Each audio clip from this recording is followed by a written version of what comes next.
Estás escuchando La Tarde con Cristina, Cadena COPE.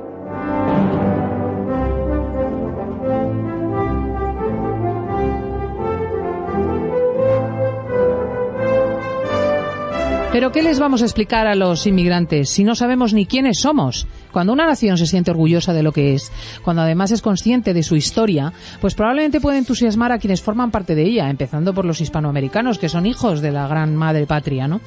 Pero cuando no sabemos ni nada, pues oiga usted, a pegarnos con la gente que viene y los que viene con nosotros. Aquí está José Javier Esparza para solucionar esto. Muy buenas tardes. ¿Qué tal? Buenas tardes. Bueno, para solucionarlo. Hombre, perdona, bueno, por algo se empieza. Estás en ello, claro. Exactamente. Hoy nos trae a la gesta española, a la historia de la gesta de España, el tema de los godos. Pues godos. Que se creerán muchos que son los gnomos, sí, o algún tipo de enano del bosque. Que sí que la cosa está muy mala, Me imagino. Es que además ahora se ha descubierto que había 4 reyes godos de los que no teníamos ni idea. Mira qué nombres eran: Iudila, Sindila, Suniefredo y Arlo. Fíjense ustedes. Súmalos a los que ya conocemos, o fin, o conocían algunos. Los que hicieron el bachillerato antiguo, perdona, porque en la EGB ya no se estudiaban los reyes godos. Eso es godos. verdad. Yo llegué a estudiar que existieron. Sí, pero nada yo más. También, nada más. Pero fíjate, Ataulfo, Suintila, Recaredo, Leovigildo, Bamba, ¿verdad? Que no tiene que ver con las zapatillas deportivas, Bamba es un señor. Bueno, claro, estos nombres los sueltas y la verdad es que solo con mencionarlos es como un viaje en el tiempo. Yo me imagino que mucha gente, los del bachillerato antiguo, como tú dices, se transportarán a las aulas donde lo estudiaban cuando eran pequeños, ¿no? Y al resto de los demás, pues les transportará a algún lugar, como en la película esa de los visitantes, algún lugar perdido entre el mundo romano y la Edad Media y los moros, pues sin saber muy bien dónde. Es tremendo, es tremendo. ¿No? La gente de 65 no tiene ningún problema, los de 60 tampoco, los de 50 no sé cómo andan, desde luego los que tenemos 40, fatal. Los godos nos parecen una cosa lejanísima. Y sin embargo los hacemos actuales en el propio lenguaje. Cada vez que decimos Ruiz, que ya lo saben es hijo de Roy, o Rodríguez, hijo de Roderico, o Ramírez, hijo de Renamers, o Gutiérrez, hijo de Guatier, que son nombres germánicos todos ellos. Y a los godos debemos que no se deshiciera la herencia romana con el cristianismo incluido. Y cuando ya no queden godos, los reyes de Asturias van a reivindicar su herencia para emprender la reconquista. Pues vamos a estudiar quiénes eran realmente los godos.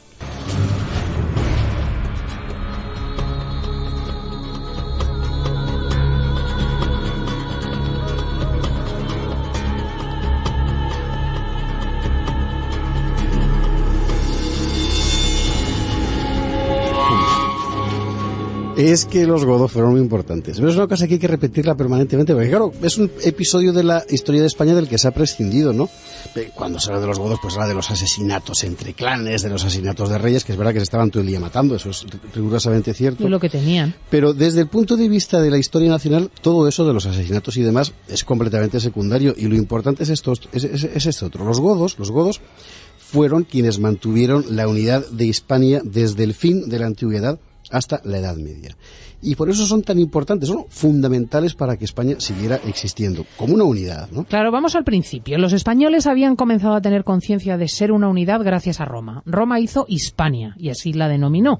No creó una conciencia nacional porque entonces las naciones no existían, claro. Son un invento ya de la época de los reyes católicos, la nación moderna, pero sí forjaron un sentimiento de comunidad en la península. Y cuando el Imperio Romano se hunda, entre los siglos IV y V, los godos, que son los bárbaros que vienen del norte, recogerán su legado. Y con ese legado, los godos van a construir en el territorio de Hispania un territorio unificado, una corona única, una religión común, un legado cultural y un derecho unificado. Y esa fue su obra, esa fue su enorme obra. Hombre, como tú decías, eran los bárbaros, efectivamente. ¿De dónde venían los godos? La verdad es que es una historia impresionante. Venían de muy lejos, pero de lejísimos, desde algún lugar de la Germania. Aquí es donde se hicieron españoles. Y un visigodo eminentísimo, que es San Isidro de Sevilla, lo cuenta en sus propias obras. Lo cuenta así, mira.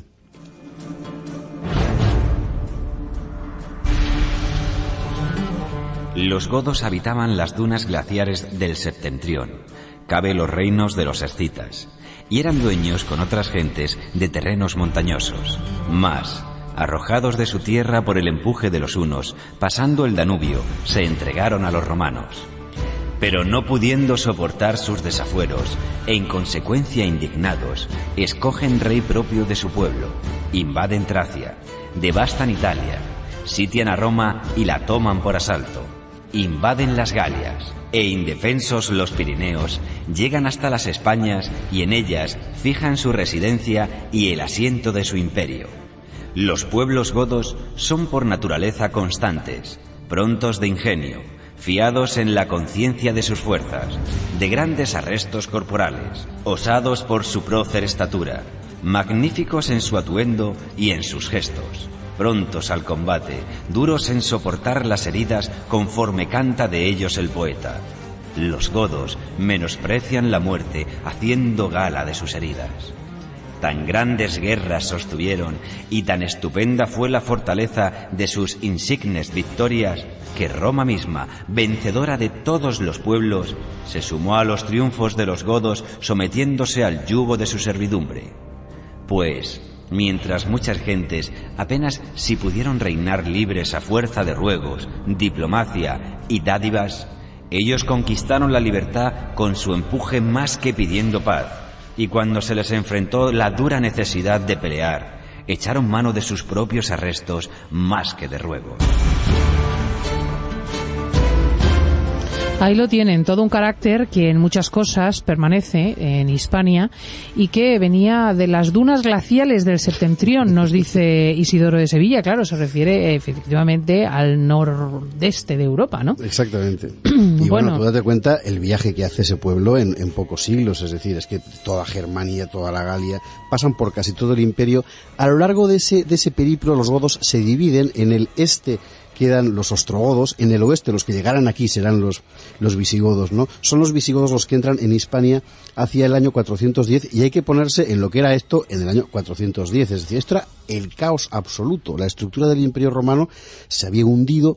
Por los Pirineos empezaban a entrar grupos de bárbaros, algunos germánicos como los suevos, los vándalos, otros eran indoarios como los alanos, ¿no? ¿Por qué no se movían porque fueran así? Es que les habían echado a su vez a ellos de su sitio, ¿no? Entonces, claro, seguían buscando dónde establecerse. Eran las primeras grandes, bueno, las primeras no, eran unas de las grandes migraciones. Los godos también son bárbaros, es decir, también les empujan en este mismo movimiento, ¿no? Pero hay dos diferencias muy importantes. La primera es que los godos poseen un grado de civilización mayor que el de todos estos, suevos, vándalos y tal. Y la segunda y fundamental es que a lo largo de este periplo no van a ser enemigos de Roma, sino que van a ser sus aliados. Claro, Roma quiere mantener sus posesiones. Pero ya no puede asegurar la paz. Es un imperio en decadencia y los visigodos tienen fuerza para imponer la paz, pero no quieren tienen una tierra para vivir y ese va a ser el pacto. Roma entregará tierras a los visigodos en la Galia y en Hispania, pero estos tienen que derrotar a los pueblos que están asolando el imperio, estos que mencionábamos antes, suevos, vándalos, alanos, y esa va a ser la misión de los godos. Para eso van a ir entrando visigodos poco a poco en España. Van a derrotar primero a los alanos, luego a los vándalos, que son los que dan nombre a Andalucía, por cierto, finalmente a los suevos. ¿Por qué dan nombre a Andalucía? Andalucía se llama así por los vándalos. Pero no es una voz árabe. No. Es la denominación islámica de la denominación previa. Exactamente, sí señora, para que veas. Bueno, el caso es que al final hay un primer rey godo que se asiente en tierra española, concretamente en Barcelona, que es Ataulfo. Ataulfo se ha casado con Gala Placidia, la hija del emperador Honorio, y no, por cierto, para placer del suegro, porque odiaba a Ataulfo, en fin, son estas cosas. No. Pero es el poderoso, nuevo. Sí, estamos en el año 415 y un testigo de excepción, que es el historiador y sacerdote Orosio, hispano-romano, amigo de San Agustín, que vivió aquellos hechos, nos cuenta cómo era esta historia de Ataulfo. Mira.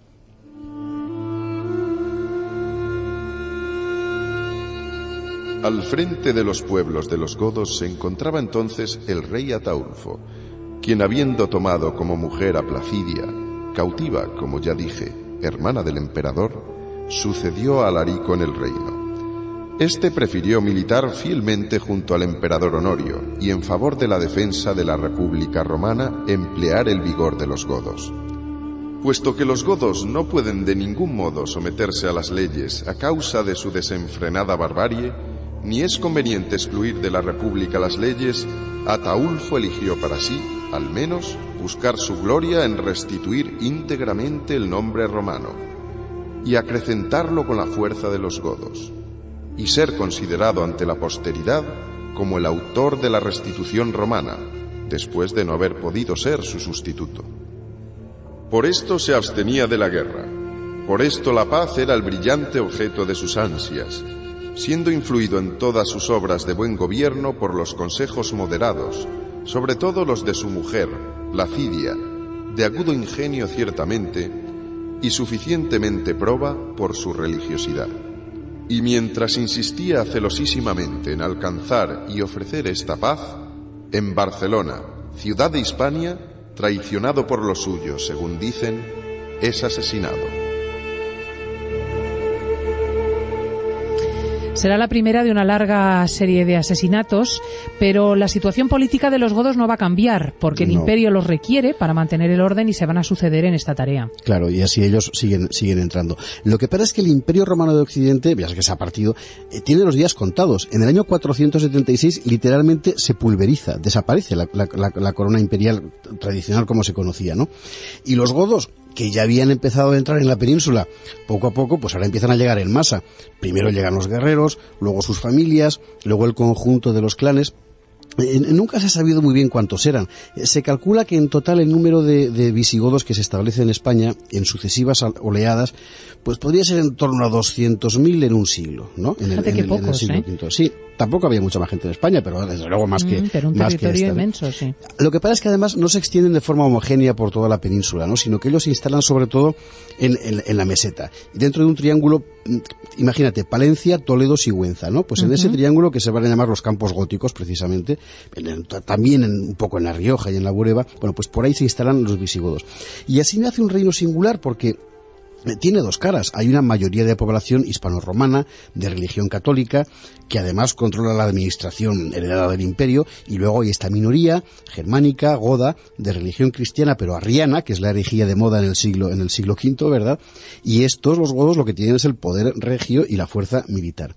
Bueno, la distinción entre hispanos-romanos y godos al principio es tan neta, tan clara, que cada comunidad se rige por su propio derecho, ¿no? Hay un derecho germánico y un derecho romano. Es una situación caótica otra vez. Lo que pasa es que socialmente empiezan a asentarse muchas cosas. Por ejemplo, la sociedad se ruraliza, casi todo el mundo se va de las ciudades, se va al campo, ¿no? Y luego, por otro lado, en el terreno de lo que hasta hoy nos ha llegado, empieza a surgir el arte visigodo, que es muy interesante porque no son solo piedras, es que también es una forma singular de entender la vida, que ya es un diálogo entre lo romano y lo germánico, ¿no?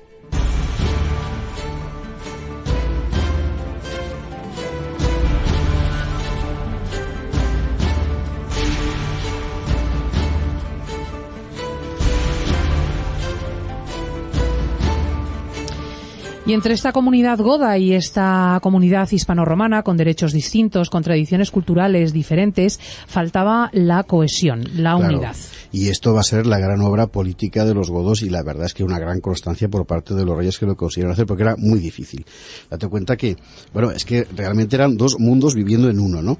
Y bueno, pues una serie de figuras fundamentales se van a emplear a ello. Primero el rey Leovigildo. Leovigildo, entre 572, 586, instala la capital del reino en Toledo, pacifica la península, derrota a sus enemigos internos y externos. Es el primer rey que usa corona y cetro y manto, este Leovigildo, pero sobre todo, Leovigildo va a ser el que promulgue la ley que permite casarse a godos e hispanorromanos, la ley de matrimonios mixtos, que hasta todos no podían casarse, ¿no? Para aquel momento fue una auténtica revolución, porque digamos que con esto se acabó en la práctica, por vía de tálamo, ¿verdad? Claro, la diferencia de del hecho, sangre, la diferencia. Claro. Mira cómo decía la ley matrimonial de Leovigildo. Que esté permitida la unión matrimonial tanto de un godo con una romana como de un romano con una goda. Reflexionando saludablemente, con la remoción de la orden de la vieja ley, sancionamos con esta presente ley de validez perpetua que tanto si un godo a una romana como también un romano a una goda quisieran tener por esposa, dignísima por su previa petición de mano, exista para ellos la capacidad de contraer nupcias, y esté permitido a un hombre libre tomar por esposa a la mujer libre que quiera, en honesta unión, tras informar bien de su decisión y con el acompañamiento acostumbrado del consenso del linaje. Pues mira, previa petición de mano, Hombre, lo de la petición de mano era fundamental. Manda, y con mujer honesta, y con acompañamiento y además noticia contándoselo a la familia. A la comunidad. Pues fíjate, pues esto realmente cambió la faz de Hispania, porque aquí comenzaba la fusión entre godos y hispanorromanos. Claro, esto hizo que los factores de división que existían todavía parecieran más vivos, como por ejemplo el de la religión, ¿no?, entre católicos y arrianos. Para Leovigildo, que ha dictado la ley de matrimonios mixtos, la división entre católicos y arrianos va a ser un auténtico drama personal, porque uno de sus hijos, Hermenegildo, se convierte al catolicismo. Leovigildo era arriano, como casi todos los godos. Bueno, tan horrible el episodio que va a terminar con la ejecución de Hermenegildo, que será el futuro San Hermenegildo. Fue beatificado después. Pero tiene otro hijo, Leovigildo, que es Recaredo, que es el que va a dar el paso, es el que se va a convertir al catolicismo. Fue el 6 de mayo, mira, mi aniversario de boda. Bueno, el 6 de mayo del año... Hazte cargo. El 6 de mayo del 589 es cuando Recaredo decide convertirse al catolicismo. Y también sobre esto tenemos un documento de la época. Mira.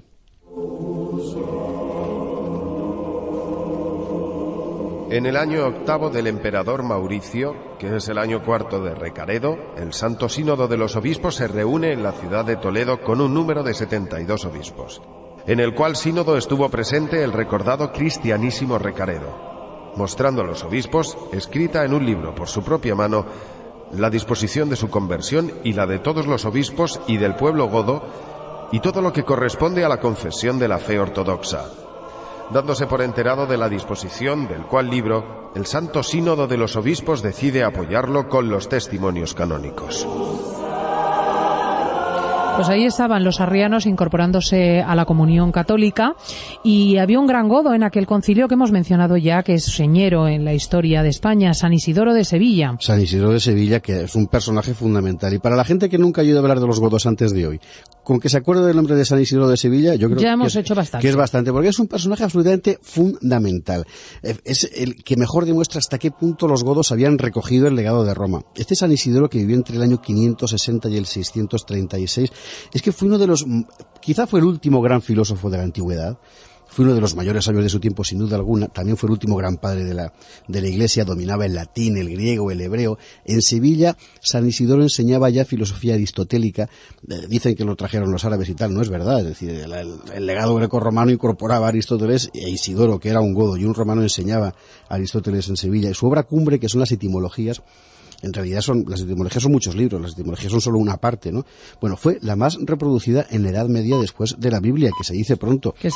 Cuando se inventa la imprenta, y estamos ya, 1450, las etimologías van a tener 10 reimpresiones, 10, solo en los años entre finales del 15 y principios del 16. En fin, un personaje impresionante y fundamental, San Isidoro de Sevilla. Que nosotros ya no conocemos, pero que el Renacimiento europeo redescubrió con una fuerza tremenda, y es un perfecto ejemplo de hasta qué punto los godos habían llegado a ser españoles. Y además fue uno de los primeros en darse cuenta de que esto que había aquí ya, esta Hispania, pues esto ya no era la Hispania romana, sino que había nacido algo diferente. Algo a lo que San Isidoro, quiso contribuir, reuniendo el gran legado cultural de Roma, dando forma doctrinal a la monarquía visigótica. Fue un teórico político importante. Digamos que esto consiste en lo siguiente: el poder moderador va a ser la Iglesia, el poder legislativo son los concilios, de hecho son los que aprueban la legislación del reino, y la corona, pues por supuesto la corona de los godos. En fin, aquí empiezan a hacer ya una España distinta, y además una España enormemente amada. San Isidoro de Sevilla estaba enamorado de España hasta unos extremos impresionantes. Y hay un fragmento de sus textos, de la historia de los godos, que es una perfecta demostración. Mira cómo dice.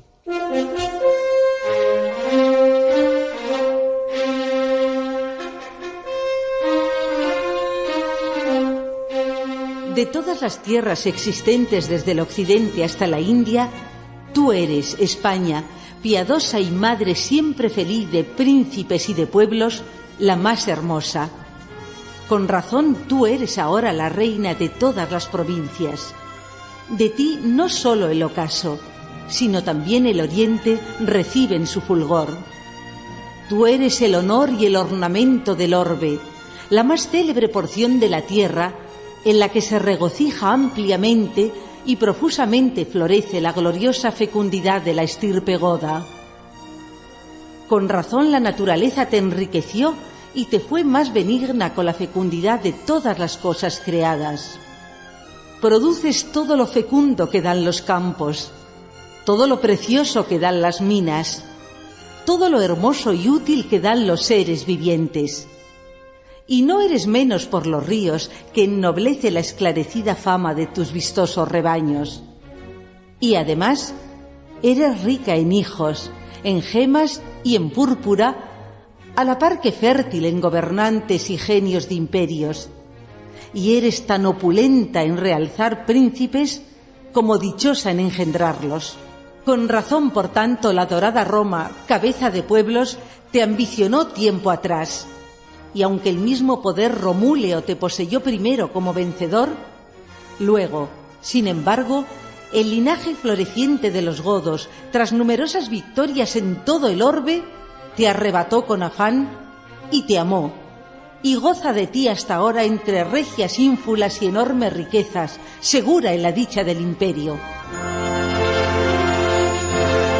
Ay, madre, que a mí me da el ataque patriótico en estos espacios. ¡Qué barbaridad! Es que es un gusto conocer la propia historia y sentirse orgulloso. Pues quedaba un último paso. Habíamos hablado de la cuestión de la coyunda entre godos y hispano-romanos. Hablamos también de la unificación religiosa en la fe católica.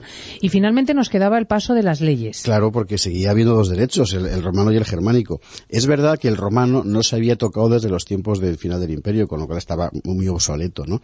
Pero bueno, había que juntarlo. Y quien decidió cambiar eso, en la línea de sus predecesores, fue el rey Chindasvinto, que además es un nombre fácil de recordar. Lo que Chindasvinto decidió fue hacer un solo código para todos. ¿Y quién le ayudó en la tarea? Braulio de Zaragoza, un discípulo de San Isidoro. Por eso digo que San Isidoro es importantísimo, ¿no? Bueno, el claro es que así nace el Liber Judiciorum, llamado también Código de Recesvinto, porque fue Recesvinto, hijo de Chindasvinto, el que acabó la tarea. Estamos en el año el año 654. Y por cierto que Recesvinto, de paso, al mismo tiempo que unificaba el derecho, introdujo una novedad fundamental, que fue fijar el tesoro de la corona para que los reyes no pudieran aumentar sus bienes a costa de los súbditos, ¿no? Un gran tipo. O sea, tenían una cantidad determinada. Sí, señora, fue la primera lista real. Luego te lo cuenta Jaime Peñafiel este asunto, cómo funciona. Un gran tipo, este Recesvinto. Sí, ya lo creo que sí. Bueno, pues ya lo saben, esta fue la gran aportación de los godos. Cuando a mediados del siglo VII Inglaterra aún no existía, Italia estaba deshecha, lógicamente, después de la disolución del imperio. Francia y Alemania aún tendrían que conocer las divisiones y reconstrucciones de la herencia imperial, y hasta el siglo XIX, en el caso de Alemania e Italia, nunca serían grandes naciones. En España, un territorio que era prácticamente el mismo que forman hoy España y Portugal, teníamos ya una unidad política, que era la monarquía visigótica, una unidad religiosa, que era el catolicismo romano, una unidad cultural sobre la base del legado grecorromano y germánico, y una unidad jurídica con un código común. Por eso son tan importantes los godos. Sí, claro que sí.